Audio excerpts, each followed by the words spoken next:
Hello guys, अस्सलाम वालेकुम। कैसे हैं आप? आज फिर आजम गोल्ड के वीकली एनालिसिस के साथ। आज गोल्ड की वीकली एनालिसिस में बहुत ज़्यादा स्पेशल चीज़ें हैं, इंशाल्लाह वो आपको देखने को मिलेगी। जिस तरह के लास्ट वीक आपको कोर्ट रिपोर्ट नहीं दिखाई थी, काफ़ी ज़्यादा लोगों ने कमेंट में आके काफ़ी हल्ला गुल्ला किया कि यार कोर्ट रिपोर्ट दिखाया करें, ओपन इंटरेस्ट वगैरह दिखाया करें। तो इस वीक आपको कोर्ट रिपोर्ट और ओपन इंटरेस्ट की रिपोर्ट्स भी मैं आपके साथ शेयर करूंगा, वो भी बिल्कुल फ्री। लास्ट वीक अल्हम्दुलिल्लाह सुम्मा अल्हम्दुलिल्लाह अब्बास भाई ने जिस तरह के बताया कि 1935 से 1930 से मार्केट उठेगी, तो वो अल्हम्दुलिल्लाह लेवल परफेक्टली हिट हुए। सबसे पहले ये बास भाई को सुने। इस वीक में गोल्ड के ऊपर बायस यही रहेगा क्योंकि टेक्निकली आपने वो लेवल्स ज़्यादा मुझसे बेटर आइडेंटिफाई कर लेनी है। लेकिन अगर मैं इसी चार्ट को देखता हूँ ना, तो मुझे जो ये वाला एरियाज हैं, ये वाला एरियाज हैं और ये वाले एरियाज हैं, ये मुझे अब अप्रोचेबल नजर आते हैं। तो अगेन जो मेरा बायस होगा, हाँ, इस बायस में दो तीन चीजें जो है ना वो उसको आउट ऑफ द बॉक्स आके डिस्टर्ब कर सकती हैं। यानी कि जो मेरा बाइंग का लेवल होना है ये 19, 20 और 30 का लेवल है। ठीक है, ऑब्वियसली फिर आप मतलब यहाँ पर लेवल ड्रॉ कर सकते हैं कि पहला टारगेट जो है वो 1960 से 70 के दरमियान में है, फिर अगला टारगेट जो है वो 80 और 90 है, फिर 2000 है, देन मूव ऑन है।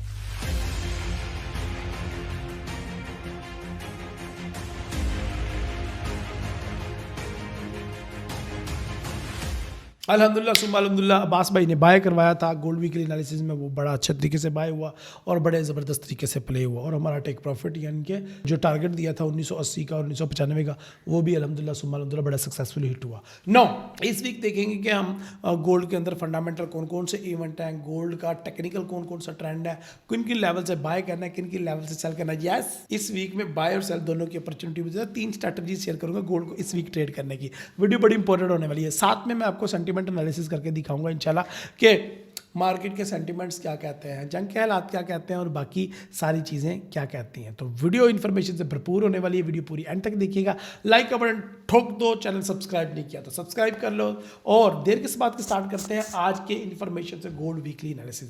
माय नेम इज रील नवाज, वेलकम टू फरुखसुस्ताद.com।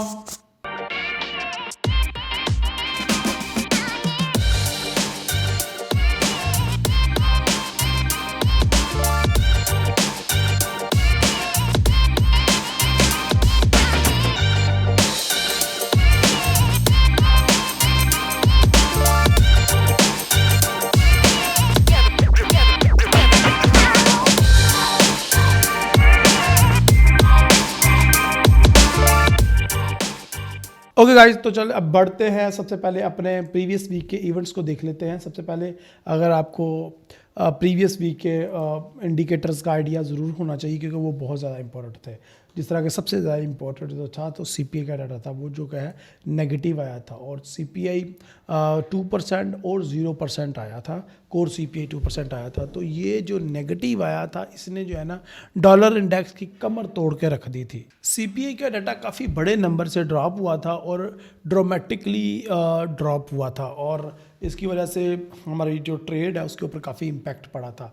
अगर सीपीआई ईयर बाय ईयर देखें वो भी ड्रॉप हुआ, मंथ बाय मंथ वो भी ड्रॉप हुए, कोर पीपी ये सारा सीपीआई ही तकरीबन ऑलमोस्ट ड्रॉप हुआ, जिससे जो रेट हाइकिंग की प्रोबेबिलिटीज़ थी वो कहीं ना कहीं दम तोड़ गई और रेट कट की भी दम तोड़ गई और उसके बाद अब जो है वो रेट स्टेबल रहने के ज़्यादा चांसेस है। एनी हो, रिटेल सेल पॉजिटिव आया रिलेटिवली, एम्पायर स्टेट मैन्युफैक्चरिंग बहुत अच्छा पॉजिटिव आया। अब ये थोड़ा सा कन्फ्यूजन क्रिएट कर रहा था, ठीक है। पहले सीपीआई का डाटा इंतहाई नेगेटिव आ गया, उसके बाद ये मैन्युफैक्चरिंग का डाटा पॉजिटिव आ गया, पीपीआई का डाटा भी नेगेटिव आ गया और इसके अलावा रिटेल सेल तो पॉजिटिव आया ही आया। अनएम्प्लॉयमेंट क्लेम भी बढ़ गए, ये भी यूएसडी के लिए काफ़ी गड़बड़ वाली चीज़ थी। एनी हो, मैन्युफैक्चरिंग के सारे इंडिकेटर ही पॉजिटिव थे। बिल्डिंग परमिट भी पॉजिटिव थे। हाउसिंग स्टार्ट बस ठीक ही थे, ये इतने नेगेटिव नहीं थे। और उसके अलावा कुछ स्पीचेस थी। स्पीचेस में सबसे पहले जो है फेड गोल्स भी कहते थे कि भाई हमें जो भी करना पड़ा महंगाई को कम करने के लिए वो हम करे थे। ये काफ़ी हॉकिश थे और इसमें ये था कि हमें ये चांसेस नज़र आ रहे थे कि शायद रेट हाइक करेंगे। एनी वो कह रहे जी कि मैं कोई एडिशनल नहीं करना चाह रहा टेबल के ऊपर, अभी जो जिस तरह चीज़ें चलती हैं उस तरह ही चलते रहें। तो ये थे कुछ लास्ट वीक के इंडिकेटर्स। अब इस वीक के कुछ इंपॉर्टेंट इंडिकेटर्स को हम चेक कर लेते हैं। इस वीक मंडे को ब्रिटिश पाउंड यानी कि बैंक ऑफ इंग्लैंड के गवर्नर बात करेंगे सबसे पहले। उसके बाद अगर आप ट्यूसडे की बात करें तो मॉनेटरी पॉलिसी के मीटिंग मिनट्स हैं AUD के, ये इतनी इंपॉर्टेंट नहीं है, लेकिन हाँ जो लास्ट वीक इन्होंने मीटिंग की थी उसके मिनट रिलीज़ होंगे। कैनेडियन का CPI है और कनाडा की काफ़ी ज़्यादा न्यूज़ हैं, लेकिन USD की कोई ख़ास न्यूज़ नहीं है, जिस तरह के एग्जिस्टिंग होम सेल ही है बस। प्रेसिडेंट लगार्ड भी बात करेंगे, ये भी काफ़ी इंपॉर्टेंट होगा, लेकिन उसके साथ साथ मीटिंग मिनट रिलीज़ होंगे USD के लास्ट FOMC जो हुई थी उसके, क्योंकि सबसे पहले मीटिंग्स होती हैं और उसके बाद कुछ 1-2 वीक के बाद उनके मीटिंग मिनट्स रिलीज़ किए जाते हैं। तो ये भी काफ़ी इंपॉर्टेंट इवेंट होता है। गो कि इसमें कोई नई चीज़ नहीं होती, लेकिन हाँ ये मोहर ज़रूर लगा देता है कि जो लास्ट मीटिंग में बातें हुई थी उनके रिजल्ट्स ही है। अनएम्प्लॉयमेंट क्लेम का डाटा है और यूनिवर्सिटी ऑफ मिशिगन का सेटलमेंट का डाटा है। कनाडा का गवर्नर भी बात करेगा। इसके अलावा यूरो के डाटाज हैं, ब्रिटिश पाउंड के डाटाज हैं और USD के डाटा होने थे, फ्लैश जर्मन CPI और मैन्युफैक्चरिंग CPI, लेकिन PMI, बट USD में बैंक हॉलीडे है उस दिन। अगर USD का बैंक हॉलीडे ना होता USA का, तो उस दिन फ्लैश मैन्युफैक्चरिंग PMI और फ्लैश सर्विसेज PMI का डाटा USD का भी रिलीज होना था। लेकिन ये कोई थैंक्स गिविंग डे है, यानी कि ये नवीद है, चांद नज़र आ रहा है क्रिसमस का, ये इस तरह का इवेंट है। फ्राइडे की अगर बात करें तो USD के जो PMIs और फ्लैश सर्विसेज PMI के डाटाज थे, मैन्युफैक्चरिंग PMI के डाटा वो रिलीज़ होंगे, जो कि जुमेरात को रिलीज़ होने थे, वो छुट्टी की वजह से पोस्टपोन करके जुमे वाले दिन रिलीज़ होंगे। तो ओवरऑल इतना इम्पोर्टेंट वीक नहीं है, 2 छुट्टियां भी हैं, मंडे को भी मार्केट ऑफ ही रहेगी ऑलमोस्ट, और उसके बाद जुमेरात को भी। Let's back to the point. सबसे पहले हम गोल्ड को मंथली डिस्कस कर लेते हैं कि गोल्ड क्या करने वाला है। गोल्ड के अंदर अगर मंथली देखें तो गोल्ड ऐसा नवीद सुना रहा है कि जैसे वो बुलिश मूव करने के लिए तैयारियां कर रहा है और जितना उसने वीक आना था आ चुका है। और मंथली में देखें तो इस दफ़ा इसकी मंथली कैंडल पॉजिटिव क्लोज होनी है, तो इस दफ़ा ये इस वीक में ऐसा लग रहा है कि जो गोल्ड है वो 2020, 2025 और 2030 को क्रॉस कर लेगा इस दफ़ा। लेकिन इम्पॉर्टेंट क्वेश्चन है कि कहाँ पे कोई ऐसी रीज़नेबल प्राइस है हमारे पास जहाँ से इसको हम बाय करके, तो वो बाय के लेवल्स हम देखेंगे डेली के और आर्ली के चार्ट्स के ऊपर। तो चलिए आगे बढ़ते हैं। आगे बढ़ने से पहले मैं आपको डॉलर इंडेक्स को भी मंथली में दिखाना चाहता हूँ। चेक करें कितना ब्यूटीफुल तरीके से डॉलर इंडेक्स गिर रहा है just after the dropping of CPI, यानी कि CPI ड्रॉप हुआ और उसके बाद डॉलर की हालत आप देख लें। तो बैरिश मारोबूजो कैंडल बनी हुई है डॉलर इंडेक्स में मंथली में। और अगर वीकली में बात करें तो वीकली में लास्ट वीक बहुत बुरा तरीके से ड्रॉप हुआ, और अगर डेली के अंदर बात करें तो डेली के अंदर डॉलर इंडेक्स का जो ट्रेंड है वो डाउन गई। डैट मीन कि हमें गोल्ड में बाहर तलाश करनी पड़ेगी, लेकिन उसे कन्फर्मेशन करने के लिए हम 10 ईयर ईल्ड के चार्ट पे चले जाते हैं। तो 10 ईयर ईल्ड के अंदर देखें तो 10 ईयर ईल्ड भी गोल्ड की तरह फुल बेरिश मारोबूजो बना रहा है और वीकली में भी ड्रॉप हो रहा है। तो डैट मीन डॉलर इंडेक्स और 10 ईयर ईल्ड ड्रॉप हो रहे हैं। लेकिन इनकी कंफर्मेशन लेने के लिए हम चलते हैं डॉलर इंडेक्स की COT रिपोर्ट के ऊपर। और डॉलर इंडेक्स की COT रिपोर्ट अगर आप देखें तो उसमें आपको क्लियरली नज़र आ रहा है कि जो लॉन्ग हैं, यानी कि बाय साइड जो बैठे हुए थे 600 लोग, 600 ट्रेडर, 600 पोजीशंस, 600 ऑर्डर्स वो ड्रॉप हुए हैं, निकल चुके हैं। और शॉर्ट में भी लोग निकले हैं ऑलमोस्ट 850। तो डॉलर इंडेक्स की अगर आप स्मार्ट मनी की बात करें या COT की बात करें तो उसमें तो दोनों तरफ ड्रॉपेज है डॉलर इंडेक्स के अंदर, जो शॉर्ट की भी और लॉन्ग की भी। ठीक है, तो मुझे तो डॉलर इंडेक्स गिरता हुआ नज़र आ रहा है हर हाल में।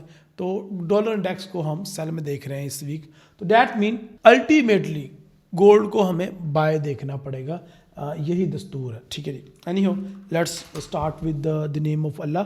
गोल्ड में अगर आप देखें तो इस टाइम डोजी बनी हुई है, जबकि अगर आप डॉलर इंडेक्स में देखो और जबकि 10 ईयर ईल्ड में देखो तो वो मारोबूजो बेरिश है। इसको मारोबूजो बुलिश होना चाहिए था, लेकिन वो नहीं हुआ। लेकिन कोई बात नहीं, वीकली में देख लेते हैं क्या वीकली में ऐसा है। तो वीकली में भी जिस तरीके से डॉलर इंडेक्स और 10 ईयर ईल्ड में मारोबूजो बुलिश है, बेरिश है, उस तरह से मारोबूजो बुलिश तो नहीं है यहाँ पे। लेकिन हाँ, एक रिवर्सल कैंडल का हमारे पास सिनेरियो है और हमारे पास एक कन्फर्मेशन है ट्विज़र टाइप, दो हम शक्ल कैंडल पे। जितनी लास्ट वीक कैंडल मार्केट 2000 से ड्रॉप हो गए एकदम से लास्ट वीक 2005 से ड्रॉप होके तो जाके 1935 पे क्लोज हुई थी। इसी तरीके से 1935 से स्टार्ट होके तो मार्केट जनाब 2000 के करीब यानी कि 1990-95 का हाई लगाया और 1980 पे जाके क्लोजिंग दे दी। तो इट्स ऑलमोस्ट मारूबुजो बुलिश कैंडल, ठीक है। सो इससे क्या आप ड्राइव करते हो सिनेरियो, इससे हम ये सिनेरियो ड्राइव करते हैं कि भाई मार्केट जो है वो अपसाइड पे जाना चाहती है। डेली के अंदर अगर आप गोल्ड को देखें और अगर हम डेली के अंदर गोल्ड को देखें तो लास्ट वीक ये डबल टॉप बना के 2006 का डाउन आया और 1935 का इसने लो लगाया और अब मार्केट दोबारा आपकी अपसाइड पे मूव कर रही है और 1980 के ऊपर चली गई है। क्या अब यहाँ से बाय करना है या सेल करना है? चलिए सबसे पहले हम कोर्ट रिपोर्ट देख लेते हैं कि गोल्ड की कोर्ट रिपोर्ट क्या कहती है। डॉलर इंडेक्स की कोर्ट रिपोर्ट तो काफ़ी ज़्यादा क्लियर थी। जिस तरीके से डॉलर इंडेक्स की कोर्ट रिपोर्ट काफ़ी ज़्यादा क्लियर थी उस तरीके से गोल्ड की कोर्ट रिपोर्ट काफ़ी ज़्यादा क्लियर नहीं है। गोल्ड की कोर्ट रिपोर्ट में देखें तो आपको सरप्राइजिंग नंबर देखने को मिलता है, यानी कि मार्केट ऊपर उठ रही है और जो बायर है वही एग्जिट ले रहे हैं। तकरीबन 7300 के करीब बायर ने एग्जिट लिया और शॉर्ट जो है वो 3500 के करीब एंटर हो गए थे मार्केट में। ये 14 नवंबर की अपडेट है और आज जब मैं ये वीडियो बना रहा हूँ तो 18 नवंबर है और कल जब आप ये वीडियो देखेंगे तो 19 नवंबर हो चुकी होगी। डैट मीन ये 4-5 दिन पुरानी रिपोर्ट है, ये कोर्ट रिपोर्ट जब अपडेट हुई है, ठीक है। एनी हो, तो जब 4-5 दिन पहले बायर निकल रहे थे और सेलर एंटर हो रहे थे, लेकिन अब सिनेरियो थोड़ा डिफरेंट भी हो सकता है। लेकिन let's back to the point on our chart. क्या अब गोल्ड हमें बाय करना चाहिए या नहीं? चले हम फैसला ड्रा कर लेते हैं। देखें भाई, जिस लेवल पे मार्केट खड़ी है इस टाइम 1980 पे, ये बहुत ज़्यादा क्रूशियल लेवल है और इस लेवल से आप अगर बाय करते हैं तो आप बाय के ट्रैप में फंस सकते हैं। एनी हो, लास्ट वीक हमने जो गोल्ड वीकली एनालिसिस की वीडियो बनाई थी उसमें 1935 और 1930 का लेवल जो है अब्बास भाई ने कहा था कि ये बड़ा अच्छा बाय का लेवल है और अल्हम्दुलिल्लाह 1930 का लेवल भी हिट हुआ, 1935 का लेवल भी हिट हुआ, तो अभी भी वो ऑर्डर प्रॉफिट में जा रहा है। खैर मैं इसको करता हूँ इस ऑर्डर को क्लोज, जो कि गोल्ड वीकली एनालिसिस में लास्ट वीक अब्बास भाई ने लगवाया था आपको। अब क्या सिनेरियो ड्रॉ होने वाला है, अब मार्केट किस तरफ मूव करने वाली है? टू बी वेरी ऑनेस्ट, मुझे लग रहा है कि मार्केट 2006 को दोबारा टेस्ट करेगी और 2006 को अगर वो ब्रेक करने में कामयाब हो जाती है और बहुत बुरे तरीके से ब्रेक करती है तो मार्केट अपसाइड पे मूव कर सकती है, लेकिन नया हाई लगाने की तरफ। लेकिन अब प्रॉब्लम क्या आ रही है? प्रॉब्लम आ रही है जुम्मे वाले दिन की डोजी। जुम्मे वाले दिन की जो मार्केट की क्लोजिंग हुई है वो इस तरीके की क्लोजिंग हुई है कि मुझे नज़र आ रहा है कि मार्केट यहाँ से ड्रॉप भी हो सकती है और अगेन हमें 1930-1935 से ही बाय में देखना चाहिए। वेल, डॉलर इंडेक्स के जिस तरह के हालात चल रहे हैं, जंग के जिस तरह के हालात चल रहे हैं, मुझे नहीं लगता कि इन हालात में हमें गोल्ड को सेल की तरफ देखना चाहिए। लेकिन हम सेल के और बाय के दोनों ही साइड्स देख लेते हैं कि मार्केट किस तरफ मूव करेगी। तो सबसे पहले हम H4 पे चले जाते हैं और H4 के अंदर आ जाते हैं और H4 के अंदर देख लेते हैं कि कौन कौन सा एरिया हमें बाय में सपोर्ट करता है। तो सबसे पहले तो ये 1970 और 1965 का एरिया है जो हमें बाय में सपोर्ट करता है कि अगर आपने बाय करना है तो 1960-65 से कर लें आप। उसके बाद अगर इससे भी मार्केट ड्रॉप होती है तो 1970 की बजाय 1955 और 1950 से आप बाय करें, यहाँ से मार्केट उठ सकती है और मार्केट दोबारा से अपने नया हाई की तरफ जा सकती है। याद रखें कि जितने भी फेड के मेंबर हैं उनकी स्पीक्स थी लास्ट वीक, वो हॉकिश रहे और कुछ डविश रहे, लेकिन बातें मिक्सअप रहीं और डॉलर इंडेक्स के ऊपर उन चीज़ों का नेगेटिव ही इम्पैक्ट हुआ। चाहे सीपीए का डाटा ले लें, चाहे आप कोई भी और डाटा ले लें, तो उनका नेगेटिव इम्पैक्ट ही आता रहा पूरा वीक डॉलर इंडेक्स के ऊपर। No, it's time. एनी हो, अगर आपने बाय करना है गोल्ड को तो आप 1970 पहला लेवल, दूसरा लेवल 1955, ये इस वीक में बड़े इंपॉर्टेंट होंगे और इस वीक में हम बाय करेंगे। अच्छा, ये जहाँ पे मार्केट आकर रुकी है और जिस एरिया को मार्केट ने ब्रेक किया है 1980 और 1975, ये भी मेरी बड़ा अच्छा रेजिस्टेंस लेवल था और इसको मार्केट ने ऑलरेडी ब्रेक कर दिया और अब मैं देख रहा हूँ कि मार्केट इसको ब्रेक करके आगे की तरफ ऊपर की तरफ निकले और मैं अब अपने रेजिस्टेंस के कुछ ब्रेक करने का वेट कर रहा हूँ। ये देखिए, सबसे पहले तो ये ब्रेक हो गई, अब मैं 2006 वाली जो लास्ट हाई है उसके ब्रेक होने का वेट कर रहा हूँ मज़ीद बाय करने के लिए। और याद रखिएगा कि 1850 से हम बायर हैं और वो मेरी ट्रेड अभी तक लगी हुई है, मैंने उसको क्लोज़ नहीं किया, मैं उसके अंदर मज़ीद प्रॉफिट टेकिंग करना चाहता हूँ। ओके, तो 2006 का लेवल हमारे लिए बहुत ज़्यादा क्रूशियल है इस वक्त, क्योंकि पिछला हाई है। अगर आप देखें तो पिछले हाई को मार्केट का ब्रेक करना बहुत ज़्यादा ज़रूरी है। जिस तरह के मैं कह रहा हूँ कि इस साल मार्केट में नए हाई लगने हैं, लेकिन अगर नए हाईज हम देखना चाहें तो ये पिछला हाई जो 2003 और 2004 का लगा था और 2006 का लगा था, इसको ब्रेक करना मार्केट का बहुत ज़्यादा ज़रूरी है। और मारूबुजो कैंडल्स के साथ ज़रूरी है। ये नहीं कि छोटी मोटी कैंडल्स के साथ ब्रेक कर दे तो उस तरीके से इम्पैक्ट नहीं करेगा। इन चीज़ों को आपने लाजमी नज़र रखना है। अच्छा, दूसरी तरफ अगर डॉलर इंडेक्स में स्ट्रेंथ आती है और जंग की तरफ से भी कोई अपडेट नहीं आती तो हमें सेल साइड देखना पड़ता है। तो हम कहाँ से सेल करें, ये बड़ा इंपॉर्टेंट पॉइंट है कि ये ज़रूरी नहीं कि हम बायर ही बने। मार्केट में अगर कोर्ट रिपोर्ट को देखें तो वो तो सेल की तरफ रिप्रेजेंटेशन दे रही है। तो अगर हमने बाय करना है तो ये 1955 का 1940 का ये अल्टीमेटली लेवल आ गया 1950 का। लेकिन अगर हमने सेल करना है तो क्या करें भाई? सेल करने का बड़ा आसान फार्मूला है। ये तो पुराना हाई है, अगर इसको मार्केट मारूबुजो कैंडल्स के साथ ब्रेक ना कर सके और अगेन डोजियां ही बनाए तो फिर हमें यहाँ से सेल करना है 2003 और 2005 के लेवल से। और फिर उसके बाद हमने टारगेट करना है दोबारा 1940 और 1930 को। ठीक है जी।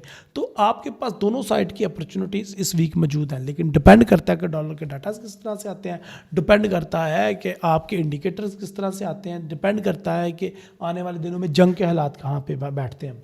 अब अगर इसराइल की बात करें तो उसने आधा हमास तो खाली करवा ली है और दूसरा हमास भी, बाकी जो आधा हमास है वो भी खाली करने की वो धमकियां दे रहा है और बाकी हॉस्पिटल्स के ऊपर भी अटैक करने की वो धमकियां दे रहा है। तकरीबन ऑलमोस्ट 14 से 15 हज़ार लोग जो है हमास में मारे जा चुके हैं इसराइल की तरफ से।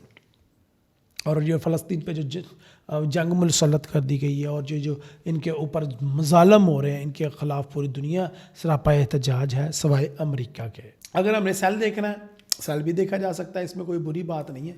तो ये अल्टीमेट लेवल है 2003, 2000 से ऊपर आप सेल देखें और हम दोबारा से इसको सेल करके प्रॉफिट अर्न कर सकते हैं। लेकिन उसके लिए हमें चाहिए होंगे स्ट्रॉन्ग एविडेंस। लेवल्स मैंने आपको बता दिए हैं। डबल टॉप पहले लगा हुआ था, ट्रिपल टॉप अब दोबारा लग सकता है और उसके बाद हम सेल कर सकते हैं। लेकिन सेल या बाय करने के लिए मजबूत कैंडल्स का होना ज़रूरी है और आप इसके लिए हमारे फंडामेंटल और टेक्निकल के क्लासेस में भी आ सकते हैं और लाइव स्ट्रीम में भी आके अप टू डेट इन्फॉर्मेशन ले सकते हैं। डेली की अगर बात करें तो अभी भी बाय का ट्रेंड है, वीकली की अगर बात करें तो अभी भी बाय का ट्रेंड है। और मैं अगर बात करूं जंग के हालात की और बाकी चीज़ों की तो अभी भी मुझे मार्केट बाय साइड पे ही जाती हुई नज़र आ रही है। तो अब आपके पास 3 किस्म के नैरेटिव आ गए हैं। नंबर 1, बाय किन किन हालात में करना है, कहाँ से करना है, सेल किन किन हालात में कहाँ से करना है। क्योंकि अगर सेल करना है मार्केट को सबसे पहले नंबर 1 तो वो 1955, 1960, इवन 1975 से भी बाय किया जा सकता है, 1935 से भी बाय किया जा सकता है दोबारा से, वो डिपेंड करता है। ठीक है, मैं आपको दोबारा से दिखा देता हूँ कि ये लेवल्स हैं जहाँ से आपने बाय करना है। तो सबसे पहला लेवल तो यही है कि अगर कंफर्मेशन हो जाए तो 1975 से, अगर नई कंफर्मेशन होती है हमारे जुमेरात की कैंडल की जो कि डेली पे बनी हुई है तो आप 1970 को और 1960 को टारगेट करें ये। और अल्टीमेटली हमारा लेवल जो है ये 1950 है जहाँ से हमने गोल्ड को इस वीक बाय करना है। नंबर 1। नंबर 2, सिनेरियो नंबर 2, अगर हमें गोल्ड को सेल करना पड़ता है तो किन किन लेवल से सेल करना है। I am going to repeat my word कि अगर जो 2000 के लेवल पे जाके इस तरह की कैंडल्स बने, इस तरह की डोजी सामने आ जाए 2000 के लेवल पे जाके, तो भाई आप फिर गोल्ड को सेल करके भी प्रॉफिट अर्न कर सकते हैं। तो अल्टीमेटली सेल करने के लिए आप 2006, 2005 के लेवल से सेल कर सकते हैं और प्रॉफिट टारगेट कर सकते हैं 1950 को और 1935 को। नंबर 3 पे आ जाती है कि मार्केट ना बाय होती है ना सेल होती है, तो फिर हमारे लिए ये वीक सबसे ज़्यादा बेस्ट है स्कैल्पिंग करने के लिए। इन हालात में आप स्कैल्पिंग भी कर सकते हैं। अगर डेली के चार्ट पे देखें तो मार्केट अब 2000 से लेके तो 1940 के एरिया के अंदर रही है। तो हमें भी मार्केट को इसी एरिया के अंदर ट्रैप करना है, यहाँ से बाय, यहाँ से सेल, यहाँ से बाय, यहाँ से सेल। ये अभी अगला कुछ अरसा मुझे मार्केट इन एरियाज़ के अंदर रहती हुई नज़र आ रही है बिलो दैन 2000, यानी कि 2005-10 से नीचे और 1950 और 1940 से ऊपर। ये $60-70 के अंदर मार्केट मुझे मूव करती हुई नज़र आ रही है। तो ये 3 सिनेरियोज़ मैंने आपको दे दिए हैं। आई होप आपको इन सिनेरियोज़ की पसंद आए होंगे। वीडियो काफ़ी शॉर्ट बना रहा हूँ ताकि पहले कुछ लंबी लंबी वीडियोस देख के आप थक चुके हैं, तो इसलिए मैंने कहा इस दफ़ा शॉर्ट बना के वीडियो एक्सपेरिमेंट कर लेते हैं कि आपको कैसा लगता है। वीडियो कैसी लगी अपना कमेंट में राय बताइएगा। और टेक्निकल एनालिसिस का कोर्स भी होने जा रहा है और फंडामेंटल एनालिसिस का कोर्स भी होने जा रहा है मंडे से स्टार्ट। तो लास्ट चांस है, आप अगर करना चाहें तो इस कोर्स में एडमिशन ले सकते हैं। मुझे अपनी दुआ में याद रखें। अगली वीडियो तक के लिए इजाज़त दें। अल्लाह हाफिज़, अस्सलाम वालेकुम।